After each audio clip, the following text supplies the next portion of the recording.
अस्सलाम वालेकुम।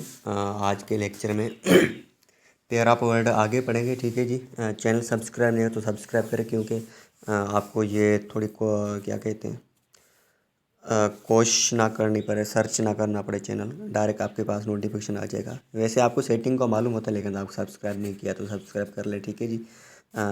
और एक बात मैं कहना चाहता हूँ, जो आप मेरे जो भी लेक्चर आते हैं ना, वो सारे रिलेटेड CSN CCN कमीशन के एग्ज़ाम के थ्रू रिलेटेड है। सॉरी। तो आप ना यूँ करें, जो भी लेक्चर आते हैं ना उसको एक बार सुने, दो बार सुने, फ़ायदा उठाएं। ठीक है जी। ये मेरा जो इंग्लिश कंपोजिशन का लेक्चर है ना, ये आप चेक करें। मेरा मज़ा ना आए ना तो आप भले चैनल को अनसब्सक्राइब कर दें। ठीक है जी। ये मैं आपको गारंटी से कह रहा हूँ। ओके, चलें वर्ड की तरफ। 67 67 मतलब कि 67 वर्ड ये चेक करें आप। आई थिंक आपको दिखाई दे रहा होगा। ओके। यहाँ पर देखिए, एरोल एंड ओरल की मीनिंग क्या डिफरेंस है।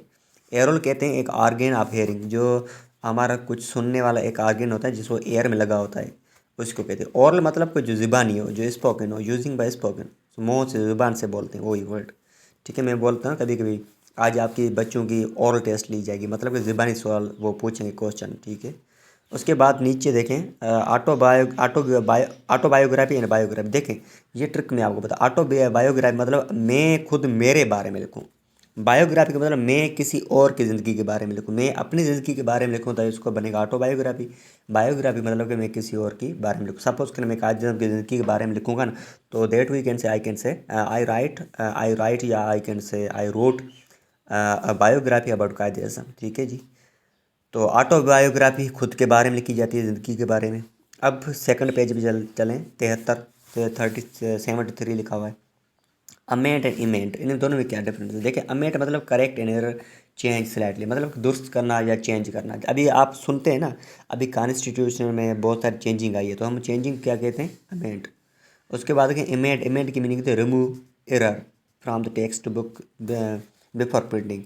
प्रिंटिंग करने के बाद जो प्रिंटिंग आप निकालते हैं, सपोज करें आपने कुछ चीज़ PDF बनाया, अब प्रिंट करने वाले उससे पहले आप क्या करते हो, एक बार मैं रीचेक करूं कोई गलती तो नहीं है, उस गलती को निकालने के लिए हम अमेंड कहते हैं, चेंजिंग को हम अमेंड कहते हैं। ठीक है जी। उसके नीचे देखें, ये वर्ड है, ये बिल्कुल अच्छा लग रहा है मेरे को। Abject and objection, abjection sorry and objecting. Abjection मतलब डिग्रेडेशन, मतलब कि आप किसी की घटिया हालत करना, बेइज्जत करना, क्रिटिसाइज करना, इंसल्ट करना।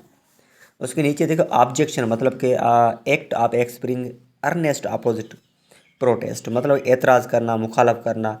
ऑब्जेक्शन मतलब कि कोई आप एतराज़ करते हो ना, उस एतराज़ को हम कहते हैं ऑब्जेक्शन। ये आपने वर्ड बहुत सुना होगा। ठीक है जी। ये हम कहते हैं ना, ये आपकी पार्टी में मैं नहीं आऊँगा जब ये ऑब्जेक्शन होगा, ये हम ये कभी कभी मतलब ये ऑब्जेक्शन की वजह से ये आगे मशीन नहीं चल रही है, तो कुछ एतराज़ आ जाता है। मतलब कोई ये आर्टिफिशियल हो सकता है, नेचुरल भी हो सकता है। ठीक है जी। उसके बाद नेक्स्ट पेज पे चलते हैं। यहाँ पर आप फर्स्ट पेज पे चले जाएं, आ जाएं सॉरी। अर्क एंड आर्क में क्या फ़र्क है, डिफरेंस है। अर्क, ARC, इनके मीनिंग है पार्ट ऑफ द सर्कमस्टेंस। ये आपने जियोमेट्री देखी होगी, उसमें आप क्या कहते हैं, एक सर्कम बनाते हैं ना, उसका एक पार्ट होता है, उसका एक हिस्सा होता है, तो हम उसको कहते हैं सर्कम, आर्क कहते हैं। ठीक है। आर्क, ARK की मीनिंग होती है समथिंग एक्सट्रीमली ओल्ड, मतलब एक चीज़ होती है पुरानी, एक होती है बिल्कुल तमाम, या हम कहते हैं बहुत ज़्यादा पुरानी, तो हम उसको कहते हैं अर्क। ठीक है। हम कह सकते हैं मोहनजोदड़ो इज वेरी अर्क प्लेस, या वी कैन से पर अर्क सिविलाइजेशन भी कह सकते हैं। ठीक है जी। इंडस सिविलाइजेशन जो है आप सुनी होगी, तो हम उसको अर्क कहते हैं। ठीक है। उसके नीचे देखें, अनेक्स एंड एनेक्स, ये पहले वर्ड आ चुका है। ठीक है। एनेक्स की मीनिंग होती है टेक पोजीशन, हम कहते हैं ना साथ मिलाना, अलहाक करना, तो हम उसको पोजीशन मतलब साथ मिलाना, मतलब कि कोई किसी की मालकी दिखाना, टेक अ पोजीशन ऑफ किसी की। ठीक है। तो हम उसके बाद नीचे देखें, ये आपको समझ में आ जाएगा। अनेक्सिंग मतलब in an addition that extend a main building. हम कभी कभी एडिशन मतलब कि ज़्यादा कुछ करते हैं ना, करीबी इजाफी इमारत का ऐसा, एक्स्ट्रा जिसको कहते हैं, उसी हम हिस्से को हम क्या कहते हैं, एनेक्स कहते हैं। ठीक है। मतलब एडिशन भी कह सकते हैं, इजाफी कह सकते हैं। ठीक है जी। एंड उसके बाद नेक्स्ट पेज में चलते हैं। ठीक है जी। आज इस पेज में इतने ही थे। देखें, आप चले आए सेकंड पेज पे, बेकन लिखा है, ये पहले वर्ड आ चुका है। ठीक है। बेकन एंड बीकन, इन दोनों में क्या डिफरेंस। देखिए, बेकन की मीनिंग होती है smoked meat of a pig. ठीक है। तो ये आपने सुना होगा, सूर सुना होगा, सूर का क्या कहते हैं, गोश्त होता है। स्मोक्ड मतलब कि जिस धुएँ वाला, जिसके पास स्मोक्ड होता है ना, हम उसी को कहते हैं। ये पिग मसूर का गोश्त होता है, ठीक है। भुना हुआ, जिसको हमारा पका हुआ, उसी को हम कहते हैं। जिसमें धुआं निकले उसको हम भुना हुआ कहते हैं, ठीक है जी। उसके बाद देखिए बीकन की मीनिंग होती है फायर लिट ऑन। लिट ये लाइट की सेकंड फॉर्म है, ठीक है। Fire lit on a hill, top as the signal, रोशनी या आग का इशारा देना। जब कभी हम चले जाते हैं ना पहाड़ के ऊपर या हमें किसी माउंट के ऊपर, उसके ऊपर हम कुछ लाइट लगाते तो हम क्योंकि किसी को इशारा देते हैं या कुछ इशारा देने के लिए हम लगाते हैं, तो उसी इशारे को हम कहते हैं बीकन, ठीक है जी। नेक्स्ट पेज पे चलते हैं। यहाँ पर फर्स्ट पेज पे आ जाए, देखें ये वर्ड पहले आ चुका, तो ये आपको विजिबल नहीं दिखाई दे रहा होगा, तो आप मुझे काइंडली सुने। एजल एंड आइजल की इसकी मीनिंग क्या डिफरेंस, ठीक है। एजल की मीनिंग होती है AISLE, मतलब पैसेज बिटवीन टू रोज। आप सीट होती है ना, उसमें दो रोज होती हैं, उसके बीच वाला जो पैसेज होता है ना, उसको हम कहते हैं एजल। हम कहते हैं ना we are sitting in the row along the aisle, मतलब हम रो में बैठते हैं लेकिन किसके साथ, एजल, मतलब कि जो पैसेज जा रहे हैं ना उसके इधर। आप स्कूल में बहुत देखी होगी, ठीक है, जब आप बेंच या चेयर लगाते हैं। उसके बाद है आइसल, इसकी मीनिंग होती है स्मॉल आइलैंड, एक छोटा सा जजीरा जिसको हम आइलैंड कहते हैं, जैसे पाकिस्तान में है ना मनोड़ा आइलैंड, वैसे तो उसी को कहते हैं। तो जब I can say Karachi has Aizawl of Manora, ऐसे भी कह सकते हैं, ठीक है जी। आप फर्स्ट पेज पे आ जाएं 77 पे।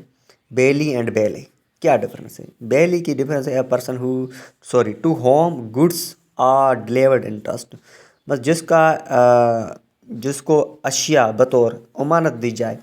हमें कभी कभी यूँ करते हैं ना, a person to whom goods are delivered in trust,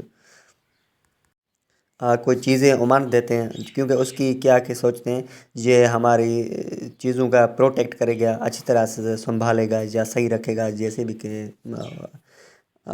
बोलें या जैसे कह सकते हैं। तो हम उसी ऐसे बंदे की जो क्वालिटी है ना उसको हम कहते हैं बेली। उसके बाद है कि बेली की मीनिंग क्या है, दूसरा BALEY, तो इसकी मीनिंग है द आउटर वॉल, ठीक है, and the first line of the defence, ये भी कह सकते हैं।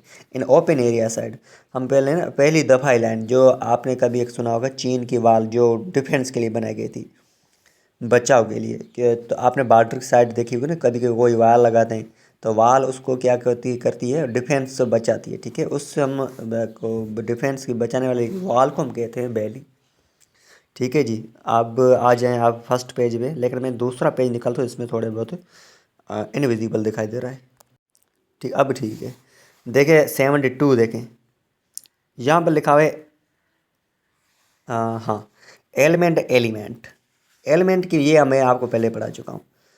एलिमेंट की मीनिंग होती है, क्या कहते हैं, हम कहते हैं बीमारी, ठीक है, इलनेस जिसको कह सकते हैं।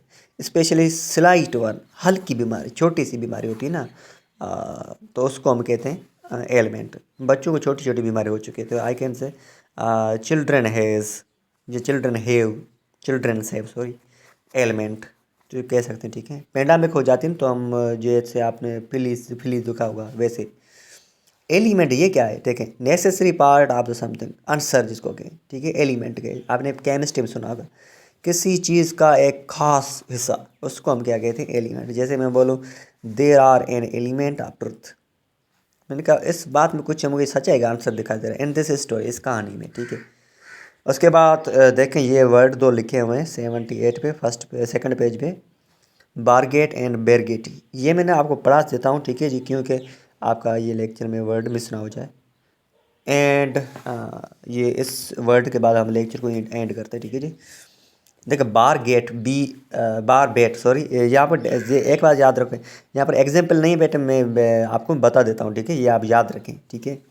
BARGET आप देख रहे हैं, इसकी मीनिंग है फ्रूट ईटिंग ट्रॉपिकल बर्ड, मतलब फल, जो फल होते हैं ना, उसका कोई जो परिंदा खाता है ना, जो हम उस परिंदे को क्या कहते हैं, ये फल खोर परिंदा है, जो क्योंकि वो जैसे आपने तोता पैरोट सुना होगा, वो क्यों ज़्यादातर फल खाता है, फ्रूट्स खाता है, तो हम उस परिंदे को कहते हैं बारगेट। नीचे देखिए बारगेटी, यहाँ पर लिखा नहीं, जहाँ वर्ड देख लें साथ वाला बारगेटी, इनकी meaning platform for guns, guns रखने का मकाम, दुकान भी कह सकते हैं, ऐसा जगह जहाँ पर गन्स रखी जाए, आपने देखी होगी ना बंदूक जिसको कहें, तो उसी को हम, ऐसी लोकेशन को हम क्या कहते हैं, बैरगिटी, ठीक है।